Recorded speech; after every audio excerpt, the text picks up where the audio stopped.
Hey guys, it's the Psych NP. Today I'm going to be talking about how I started my private practice as a new grad. Guys, so it also depends on what state you live in. Some states need a physician oversight or a collaborator. Luckily, I live in a state that doesn't require one. The knowledge you get from being an RN to an NP is huge. As a student, you have to grind, you have to study so hard. You need to learn your DSM-5 criteria, your medications, front and back. You need to know these things.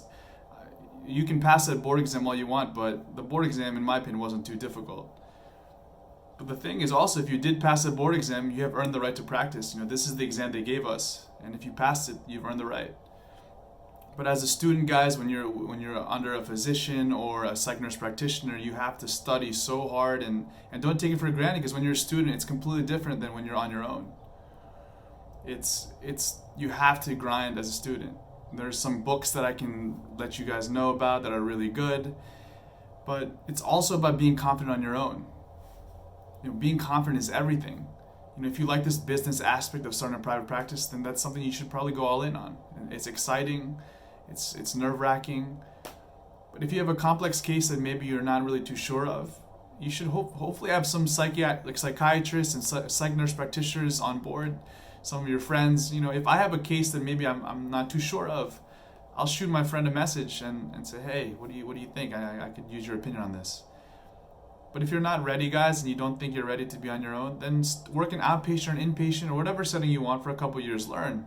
Maybe there's a residency, and then go back into starting that private practice in the future. But don't go out on your own if you're not ready, you're not confident enough. These are people's lives at stake, and you're going to be taking care of them. They should have a provider that's confident and ready. So guys, I want to show you where I work for my outpatient job in a private practice. This is where I work with some psych nurse practitioners and some psychiatrists, and I've loved their business model. It is a very nice location. It's in a high-rise building, and I want to share with you guys. In the future, when I'm hoping that my private practice is a little bit more successful and when I want to really actually build it up, this is kind of a business model and vision that I kind of want to copy. So here's the video. All right, guys, this is my job. It's Katisha down there holding up the front. What up? We have a nice little moss wall we got over here.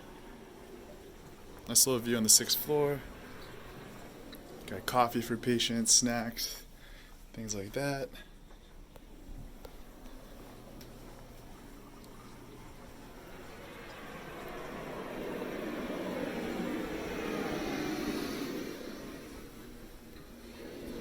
It's our break room. My office. Got the Zen garden. Water fountain. My desk with my laptop. Nice little view of the 6th floor from Hunt Valley. So, can't complain. So you made up your mind that you want to start a private practice. So what are the steps? How do I start? It's a lot of stuff. So what is your value and vision for your company that you're going to start? Do you want to see people every hour? You can see patients as long as you'd like. Do you want to take cash only? Do you want to credential with insurance companies? I'm going to talk about what I did and the way that I wanted to do it. I'm only doing it part-time on Saturdays, guys, and I don't want it to see too many people right now. I have 2 jobs, and it's already hard as it is. But if I spend one day seeing a couple patients on my own time, I really enjoy it. So guys, I'm going to be talking about 10 things that we need to know to start a private practice. So the first thing is developing your vision and goals for your company. Do you want to expand it? Do you want to just keep it local? Do you want insurance companies, credentialing? Do you want to do cash only? What kind of population do you want to serve? There's so many things that you kind of have to envision. Do you want to spend more time with your patients? Spend 2 hours for an initial assessment or 1 hour for medication management versus these places giving 15 or 30 minutes? Do you want to do medication management? Or do you want to add psychotherapy? There's a lot of things, but over time, make sure you develop a vision and values that you stand strongly behind. And this is the thing that's going to separate you from other companies, what you believe in, what you stand for. Guys, also getting an LLC is huge. You need a company name, and the way you can do this is you can go through LegalZoom. They can do it for you. It can cost about like $900. I think that's what I spent. Or you can, if you have a CPA, they can do your LLC for you. You guys need an LLC. One of the big things, it also helps protect you from, lawsuits. If they're going to sue your company, not your own personal assets. And you also need a tax identification number for your company. Renting an office space. How did I do that? So I use a website called Liquid Space because I didn't want to own or, have to rent a place for a month because I wasn't sure how many patients I would even get with using Psychology Today. So I go on Liquid Space. I rent an office for, I think it's only $80 for the whole day. And it's on a Saturday.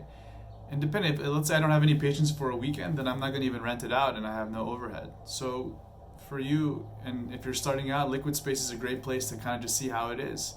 But in the future, you're going to have to look at renting a space or subletting or even buying an office space. These are the things in the future, but learning about the business and learning how everything works. It's good to use Liquid Space or a place like that to rent an office for a weekend or a day and see how it goes. A lot of questions I get a lot are about electronic health records and what is the best one, and I think they all have their pros and cons depending on what you guys choose. It's all up to you. If you're going to do insurance companies, you're going to need an electronic health record that you can bill with and send to companies. I'm cash only, so truthfully I don't actually even really need an electronic health record, but I use Practice Fusion, and I'm also using a manual prescription pad, so I'm not even using the e-prescribing feature. So I just write my manual prescription, I order it online, I order like a pack of 1,000, and it's been easy for me. There's some things that being in a private practice and being cash only, there's a lot of benefits of versus credentialing with insurance companies. But it's all how you're going to start your practice. In the future, I'm probably going to credential with insurance companies, but for now, I'm happy doing it the way I'm doing it. Alright guys, so how do I accept payment? So this is a little square reader, so people can put their credit card right through here. I think I paid $39.99 for it, or $29.99 for it. And they take a certain percentage out of when they use a credit card. But it's been simple. I just attach it to my Bluetooth or Wi-Fi. They scan it in there and it goes to my account. So this is a big one. Are you going to credential with insurance companies or are you going to be cash only? Me, I'm cash only. For me, I just didn't want to have to deal with insurance companies, and it's a long process, guys. And to get credentialed with insurance companies, it definitely takes sometimes 4 or 5, 6 months to get credentialed. But if you're trying to get a lot of patients, quickly, credentialing is really the main way to do it. You can do Medicare, Medicaid, Blue Cross, Blue Shield, Cigna, and then you're going to negotiate rates with them when you're seeing patients. For me, at cash only, it's hard to grow it organically, but I can charge patients a set value. But if it's someone that can't afford as much, I'm not going to charge them as much. I know we get paid for our time, but sometimes you have to give back, and it's really more dependent on what a person can really afford for me. And I only do it on Saturdays, so I only spend maybe 4 to 6 hours every Saturday with my patients, and I don't have too many. I go back home. Credentialing, guys, you can hire a credentialing specialist to do that for you, and it's different. Cash only versus credentialing. I use Psychology Today to find my patients, and that's another nurse practitioner told me about it on Instagram. She was telling me that she got her patients from Psychology Today. You make a profile. I signed up for, I think it was like $29.99 a month, and you make your own bio, kind of what you stand for, and you can say what you accept. Is it insurances, money? And I'll get emails from patients, maybe 2 or 3 in a week, and not all of them will see me, but I don't do anything. I just use Psychology Today, and I get patients. Right now I'm not seeing too many people, guys. I'm seeing maybe 1 or 2, sometimes 3 on a Saturday. But that's good for me. I don't want it to be too many. I like to have that free time because I feel like I'm so busy with my other jobs. But for me to learn this business aspect of while working full time in other jobs and then doing this part time, maybe in the future I'll transition to credentialing. Alright guys, so I want to give you guys a video of my private practice. I recorded this a couple of weeks ago. I've shown it on Instagram, but this is what it looks like. It's empty. It's just me there.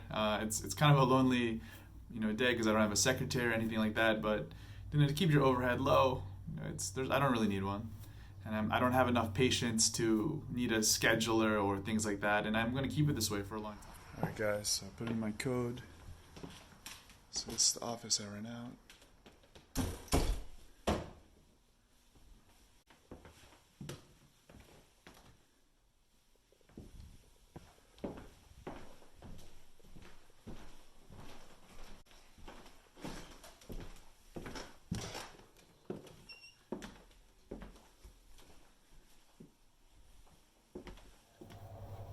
And lastly, guys, myself, the Psych Dude on Instagram and on YouTube, Dr. Kojo Sarfo, we've partnered up and we've made a company called Mental Wealth Nation. And our agenda is to push mental health care to the forefront of healthcare. That is our main goal, not only to promote our own psych nurse practitioner profession, but we want to give mental health its just due. And we're ready to push that agenda. So keep an eye out, guys. It's Mental Wealth Nation.